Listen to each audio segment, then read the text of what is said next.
kailangan every time before mag-start ang yung gathering namin, gusto ko may prayer. So sabi ko kay Anton, hanap ka na ng kahit sino ang mag-lead. Tapos siya ang nag-lead. Surprise ako dun sa first month anniversary, April 11. Diba, nandun may maraming mga Pilipino doon.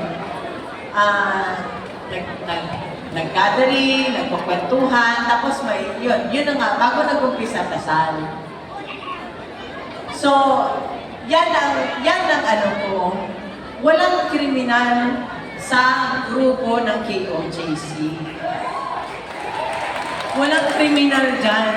Tinuturuan lahat magtrabaho, tsaka Bible-based yan. Nag-aaral yan sila ng Biblia. Kumakanta lang yan sila ng mga Christian song. Naalala ko nga nung birthday ni Pastor. Alam mo ba, imbis na invited kami noon presidente pa siya noon, pinakalas na birthday ni Pastor. Imbis na kumanta ng mga worldly song, si Pastor hindi mo talaga mapakanta ng worldly song. Hindi mo pa mapakanta ng Killing Me Softly yan. Hindi mo pakanta ng Frank Sinatra yan. Ang kinakanta niyan, puro lang Christian song. So, ganun si Pastor. Tsaka, ang pagkakakilala ko kay Pastor, mabuting tao si Pastor. Wala mang kaso di ba? Walang kaso. Anong nangyari nung Naalala ko nga nung nagkagulo na noon kila Pastor, doon sa Davao, sinulong na yung lugar nila, may nagtanong sa akin, na kaibigan namin, sabi niya, merong ano daw baka ma-freeze daw yung yung bank account ko. Sabi ko, wala naman kaming business transaction nila, Pastor. Alam mo, pag pupunta kami sa kanila, iniimbitan nila kami sa kanila, nandun lang kami para kumain. Masarap sila magluto ng pagkain. Pinapakain lang nila kami, hindi kami pinapabayad. Kasali yung mga bodyguard doon. Sabi ko ganun. Saka kami kasi, pagka gusto magdagat ng anak ko, nangihiram lang kung pinatawagan ko lang sila, Pastor. Sabi ko, Pastor, pwede kami punta doon sa ninyo? Meron kasi silang dagat doon Yun lang namin.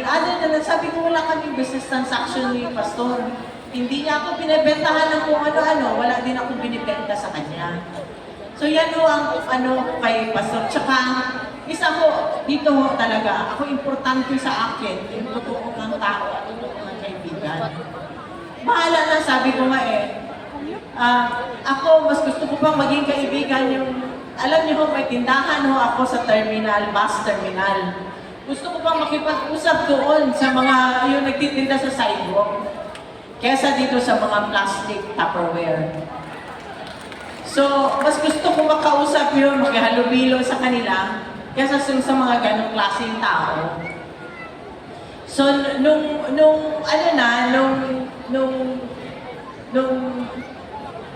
sabi ko nga nandito pa siya sa Pilipinas, sa Davao pa.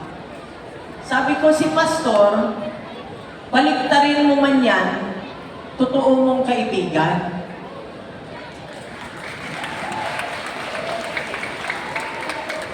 Inoferan man siya ng pera, hindi mo nila kayang bilihin.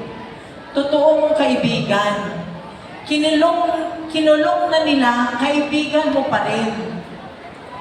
Yun ang sabi ko kay PRD noon. So, dyan yun ako makita kung anong klaseng tao yung hindi ka lang mabuti porket yung habang nasa baba ka pa, makita mo yung totoong pag-uugali ng tao pagkat nandun na siya sa taas na, nag-iiba ho ang ugali. Alam niyo, nung nanalo siyang presidente, grabe ang dasal ko. Sabi ko, Panginoon, help me to be humble. Kasi ayaw ko talaga, ayaw ko yung madala. Kaya, I stick to my old friends. Hindi ako, marami noon na nag-imbita imbita porket naging presidente na siya, si ganito, ayaw ko na lang banggitin. Di ba? Ayaw ko na lang banggitin, pero nag-imbita. Hindi ako gano'n na tao. Kaya nagtatago ako kasi ayaw kong maimbita sa kung saan-saan na ayaw kong puntahan. Ayaw kong makipagplastikan. Buti pa dito. Alam ko, totoo yung kaharap ko. Di ba? Buti pa to. Pag palakpak. Pag sinabi mo, pangit ka, Anilet. Sasabihin nyo, di ba? Ayaw ko ng bahala na yung ang karamihan ngayon, ma'am, nung panahon ni former President, nakapuntot. Bigla ka na lang magulat. Kaibigan ba namin to? Bakit biglang nandyan na lang, di ba? Ngayon, ma'am, wala na sila, ma'am. Okay lang, ganun talaga. Wala na. Okay lang yung wala na. Ang problema, gawaan ka pa talaga ng masama. Kagaya ng ginawa nila ngayon kay former President. Alam mo, ma'am, hanggang ngayon para sa akin parang pangungot.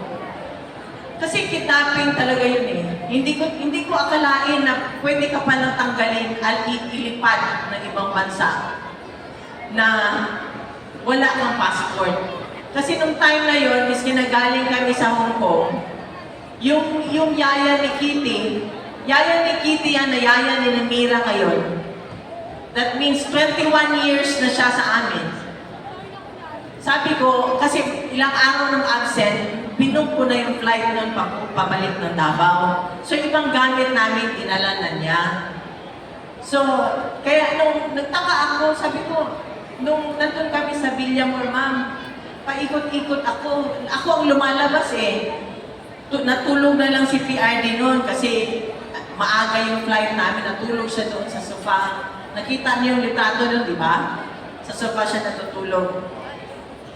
Ako, labas ako dito sa exit na to, labas naman ako doon, hindi ako mapakali. Kasi gusto kong malaman anong mangyayari, ano ba talaga. So yung isang lawyer doon, tinanong ko, sabi ko, attorney, anong papeles na? Sabi niya, ma'am, ayaw pa ipapasok ang papeles eh, para document yun eh, na pirmahan niya para madala sa Supreme Court. So, tapos sabi niya, atun, paano yan? Halika, labas tayo, kunin natin. Tapos sabi niya sa akin, ma'am, may nagawa ng paraan. Meron daw kaya pala matagal, kasi ang kapal, ganito kakapal. Hindi ako mapakali, tulog kasi siya eh. Ikot ako dito, nataka ako, bakit may aeroplanong maingay sa labas? Na maandar, hanggang umaga yun, magmula pagdating namin hanggang gabi na yun. So, nung naposlip yung napirmahan na yung document,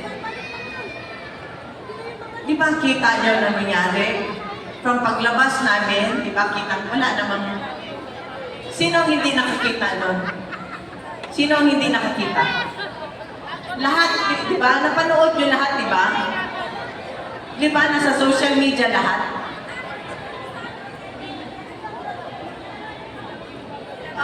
Di ba? Alam ng lahat, di ba? Alam ng lahat. Siguro gago lang yung walang nakaalam ng yun, di ba? O nagtatanga-tangahan, di ba? Nagtatanga-tangahan. So, yun, alam niyo, ma'am, paikot-ikot ako nun. Ang anak ko sinasabi na sa akin, ma, lunch na, kumain ka muna. Hindi ko kaya lulunin, ma'am. Hindi ko kaya lulunin. Kasi natakot na ako dun sa nangyari kila pastor. Alam ko ano gagawin. So tumatakbo na yung isip ko, hindi ako mapakali. Labas ako. Tinawag ko yung isang kasama namin na retired siya. Retired policeman yata siya. So, halika, samahan mo ako nung nandun na yung document. Mga past 2:30, sumakay kami doon sa sasakyan, kailangan ilabas ko yung document. Inabot ko kila Senator Bongo para madala sa Supreme Court. Tapos yun yung nakita niyo sa video na sabi ko, notary lang, di ba? Yun, kasi ayaw na nila, sumakay si Senator Bong, ayaw na nila papasukin yung sasakyan. So kaya yun, bumalik ako doon sa loob.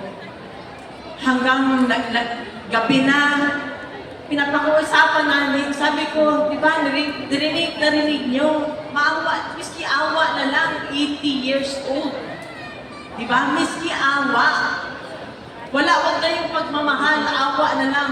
Hindi nyo na nirespeto eh. Miski awa na lang, sabi ko gano'n. Doon sa yung lalaking, mukhang ewan ko. Sabi ko, miski awa na lang.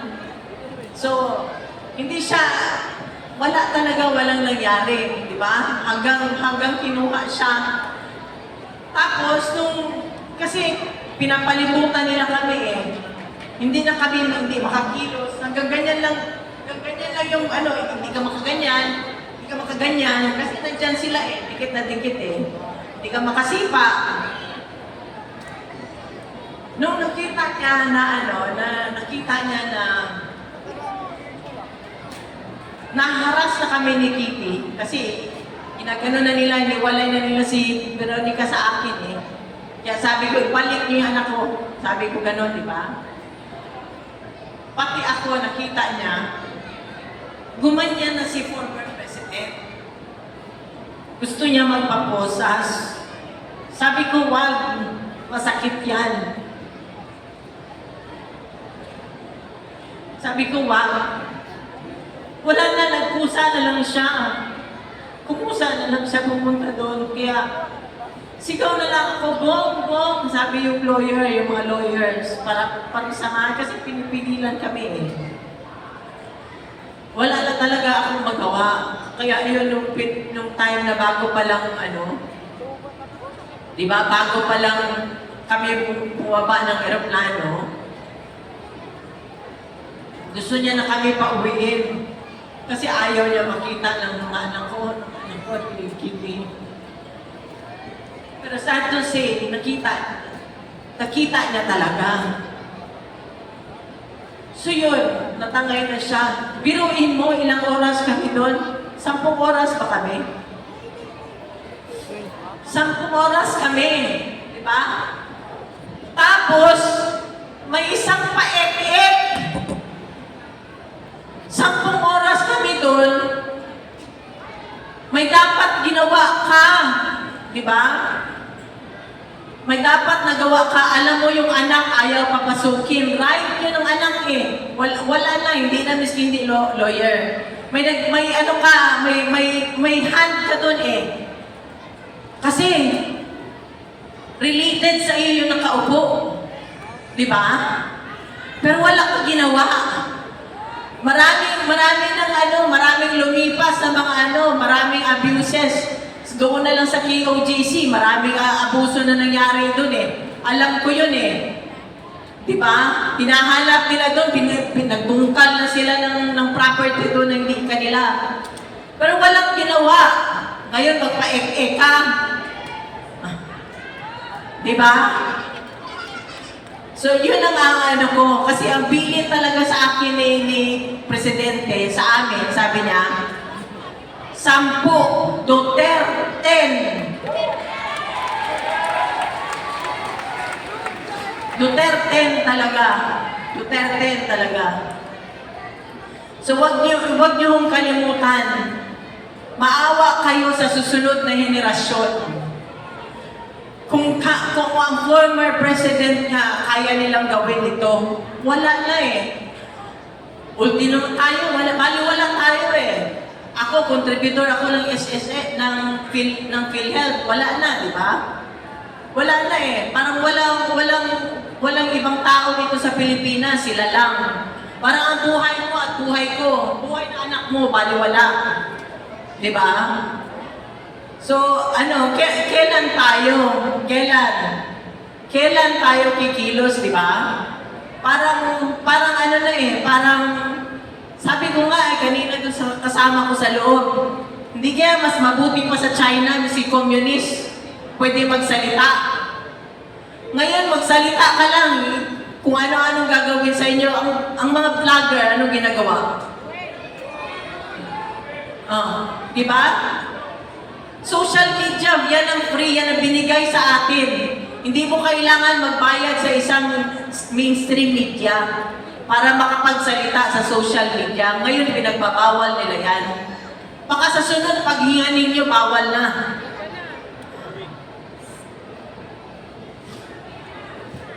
Ang isang kinakasakit ko talaga ng loob, ma'am, tsaka sir.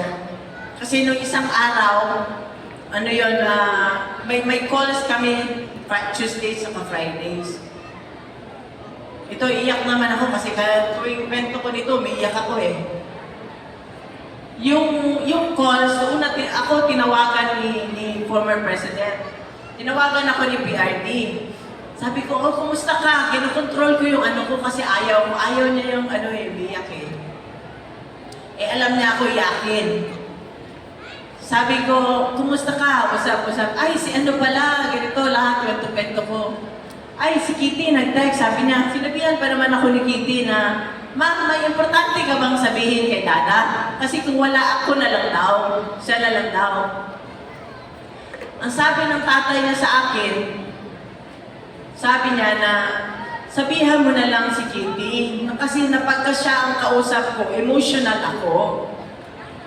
Ganon, ayaw niya. So ako, nasaktan ako kasi alam ko, masasaktan yung anak ko. So hindi pa ako naman topic, nangyari masaya. Hindi ko kwento lang daw niya yung nangyari ng birthday party nila ni Mira. Ganon. Tapos, sabi na naman niya, explain mo na lang. Kasi ako, mag-isa lang ako dito. Pag siya ang kausap ko, emotional ako. So ilang beses ko inulit, sabi niya ayaw. Ang ginawa ko, pagkatapos ng call namin, tinawagan ko yung anak ko, umiiyak na ako na. Sorry talaga. Kasi ang papa mo, sabi niya, pag ikaw ang kausap niya, emotional daw siya.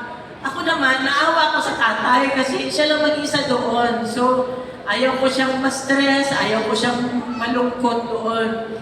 Iyak ako, pinakamalakas ko na iyak yun kasi ako lang sa isang kwarto. Sorry talaga na, intindihin mo na lang papa mo. Sorry talaga. Kasi gusto niya makausap ang papa niya. Deprived na nga siya 6 years di ba? Naging presidente ang papa niya. Tapos, sige ako iyak, nagulgul ako, pasensyahan mo na lang. Sabi ko, sige ka na lang sulat. Pero sabi ko sa kanya, sige ako apologize sa kanya kasi alam ko nasasaktan siya na kung hindi siya kausapin. Tapos maya-maya sabi niya, ma, sandali lang ma, may tawag ma. Hindi naanuhan ako ng loob kasi yun na nga tumawag yung papa niya. So nag-usap sila. Yun, yung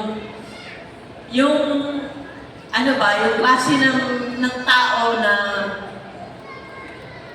alam niyo ba, sa anak ko na lang nung ginawa nila,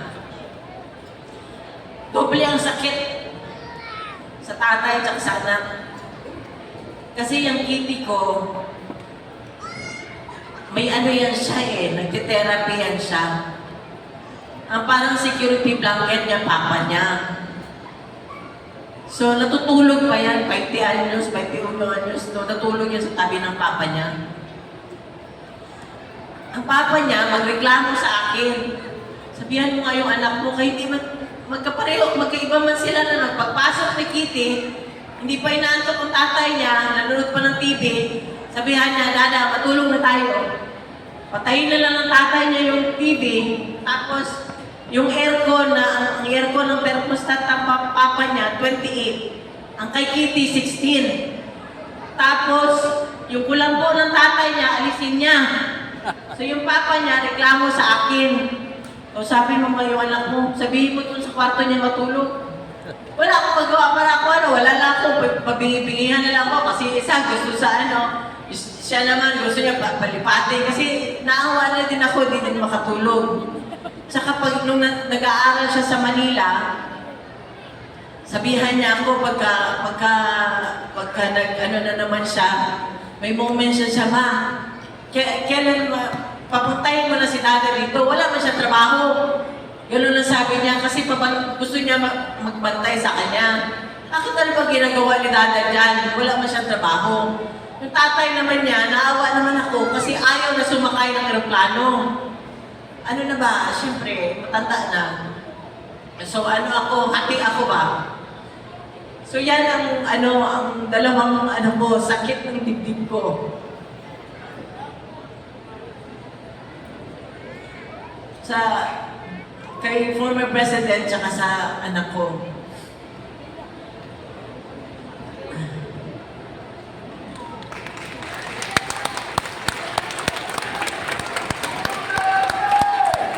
Duterte! Duterte!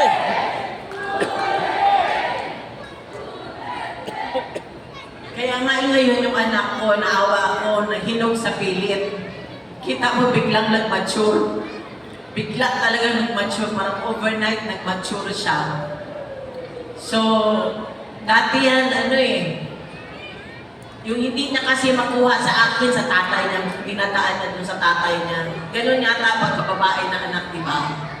Sa tatay niya, kaya, minsan yung si Ninong Bong niya, sabi sinabihan na iyak ko iyakan kami ni Senator Bong, pagtapos na iyak. Kasi kilala niya rin eh. Iyakan kami sa telepono. Tapos, nung tinext, lalo pa siya umiyak nung tinext siya nang sinabihan siya na anak ko na, Ninong, ikaw na lang muna ang papa ko kasi wala akong sinabihan niya. Kasi nga yan, yung hindi niya nga ako ang yung disciplinaryan ako eh. So, hindi niya makuha sa akin, doon siya sa tatay niya. So, yung presidente siya, ginawa niya lahat, di ba? Gusto niya maging maayos sa pamilya, walang adik sa pamilya. Kasi, ma'am, nung sa Davao, may kapitbahay kami doon. Former teacher siya ni Congressman Paulo, Congressman Pulong. Lumapit, mayor pa siya noon, lumapit. Sabi sa kanya, natatakot daw sila mag-asawa kasi adik yung anak nila. Sila ang nag-aaway pagka kunyari napagalitan, bakit mo pinagalitan? Kising sila buong gabi, adik yung anak nila eh. Takot sila gurgurin eh. Yun ang niya. Naalala ko nung pag-ikot namin, halos lahat nun may placard, di ba?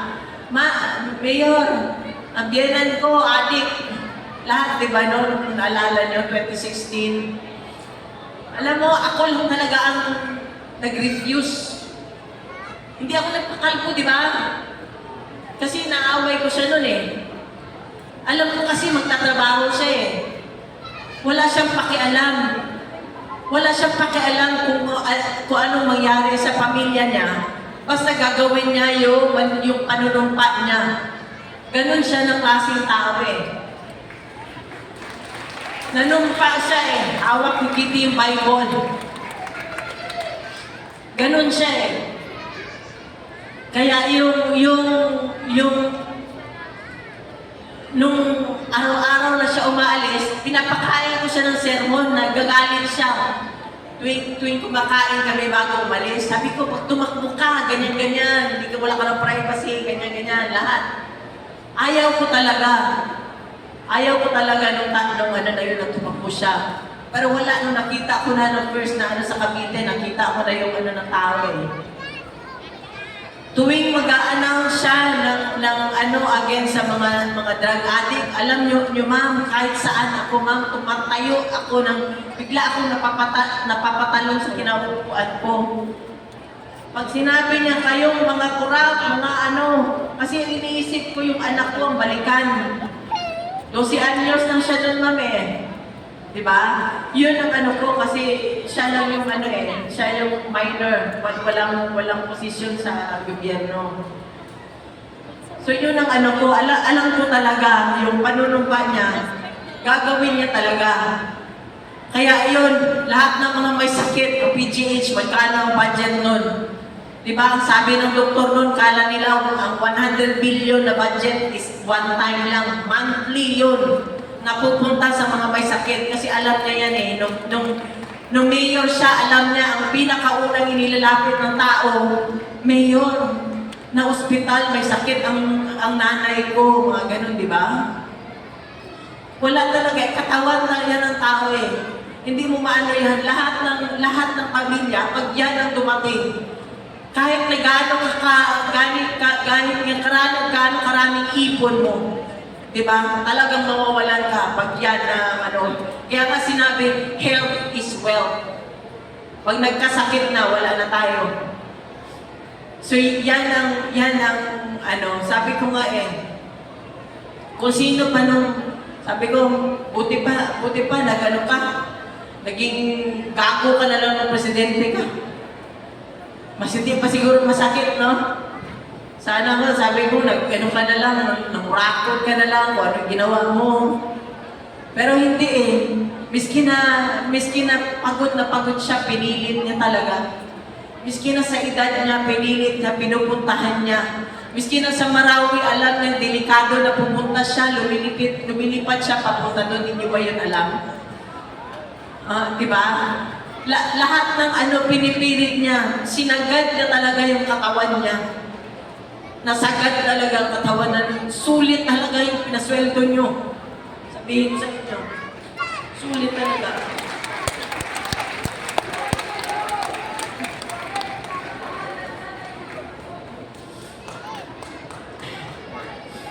Kaya ngayong May, pantayan natin, ngayong eleksyon, pantayan natin ang boto natin para sa susunod na henerasyon, sa mga kabataan.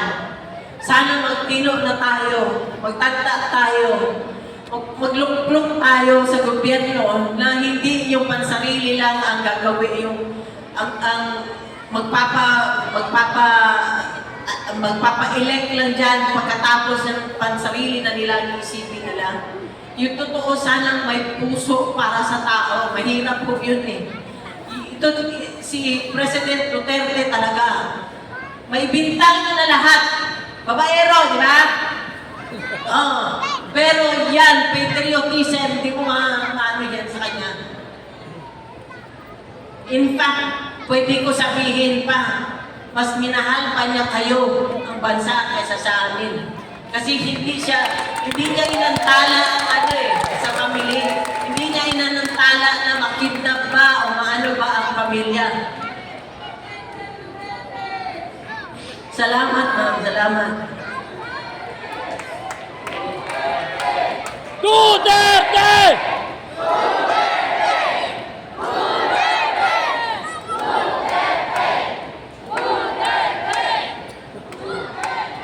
Hindi niya inisip, ma'am, na yung meron pala siyang anak, meron siyang apo. Pag nag-warning siya sa kurap, wala. Pag nag-warning siya sa drug lord, wala kami sa isip. Ang iniisip niya ang pamilya ang anak ng bawat Pilipino. Na yung anak mong babae, yung anak mong lalaki, hindi drug addict. Yung anak mong babae at asawa makakauwi, makakapunta, makakagimik, makabalik sa bahay.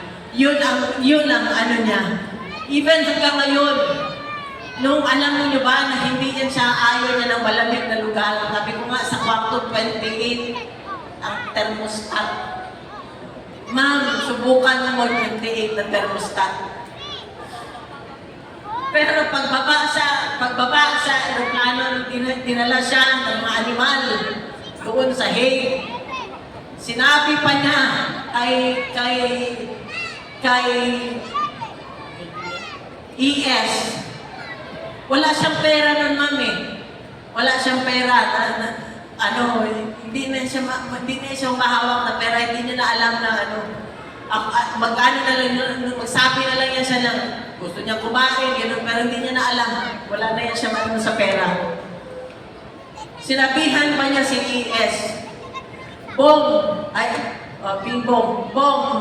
bilihan mo ng mga panlamig yung mga kasi walang mga visa yun, ma'am. Hindi yun ready na pupunta sa malamig na lugar. Inisip pa niya ibang tao sa sarili niya. Kaya yung maya-maya na lang ako, ma'am, talaga. Hindi ko talaga maya-maya na lang ako lumuluha. Sana mahinto ng luha ko. Tulungan niyo na lang ako, ma'am, sa dasal, ma'am, ha? Mga ma'am at mga sir. Salamat.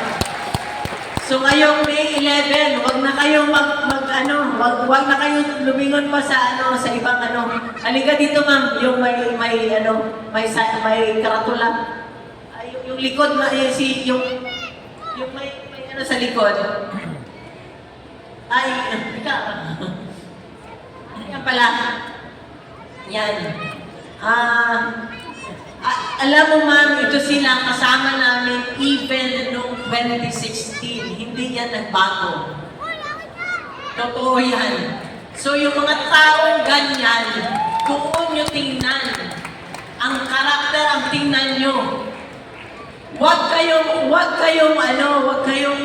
mga plastic na maganda lang mapakitungo sa inyo kasi okay, di ba? Nasa posisyon ka, Doon kayo sa ito talaga sila, ma'am, hindi kami iniwanan. Totoong tao yan mga yan. Si Bondok, kumanta yan. Pero ngayon nandyan. Si De La Rosa, hanggang ngayon nandyan. Of course, si Bongo. Alam niyo ba si Senator Bongo? Siyempre, wala na siya income, ma'am. Siya ang nagpapacheck up sa kanya at saka bumibili ng gamot.